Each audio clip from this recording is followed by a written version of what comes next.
Hi everyone, it's Coach Fred here, and I'm going to be going over practice test 9, math non-calculator. And I think that this is question number 10 from that section. I love this question.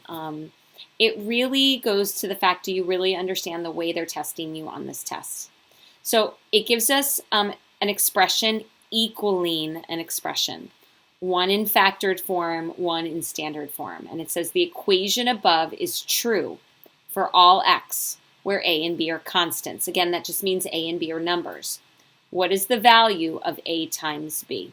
Okay, well that means you have to find a. Now, guys, remember, equals means is the same as.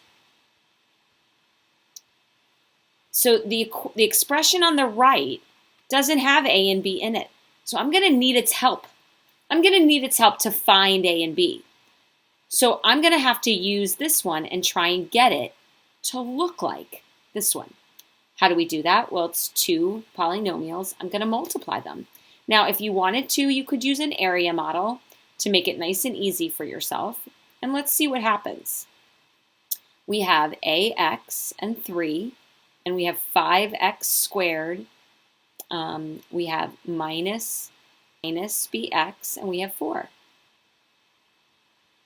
Okay, so we know that ax times 5x squared has to equal 20x cubed. So this right here has to equal 20x cubed. That would mean that a has to be 4, okay? All right, so if a is 4, I'm going to plug it in. That's going to give me, I'm going to do here would give me 16x. Now remember, this is a bx, not a 6x, a bx. So this is going to give me minus 4bx. Down here I'm going to get 15x squared. Oh, bx squared, sorry. This is going to give me negative 3bx, and this is going to give me 12. All right, I'm going to put this all together. So we've got 20x cubed, so that's taken care of. And we've got the 12. That's taken care of. Okay, so now I really only have to work with these guys and these guys. So I'm going to actually use the 16 and the 3. So 16x minus 3bx has to equal negative 2x. All right, so in order for that to give me negative 2, this number has to work out to be negative 18. For it to be negative 18, b would have to be 6.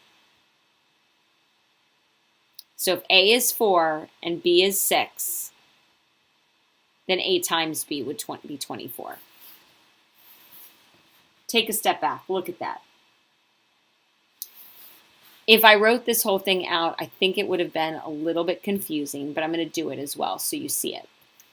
20x cubed. If I took the area model, I have 20x cubed plus 15x squared minus 4bx squared plus 16x minus 3bx plus 12. Well, these would have to combine together to give me negative 9x squared.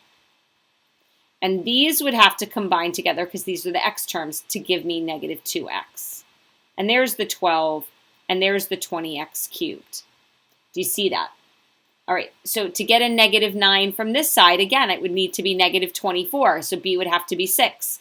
Or 16x minus 3bx, b would have to be 6 to give you negative 18 to give you negative 2. That's actually a really great problem. And it takes some work. It takes some thinking. So if you need to watch this again, go ahead and do so. But again, a times b would be 24. Have a great day.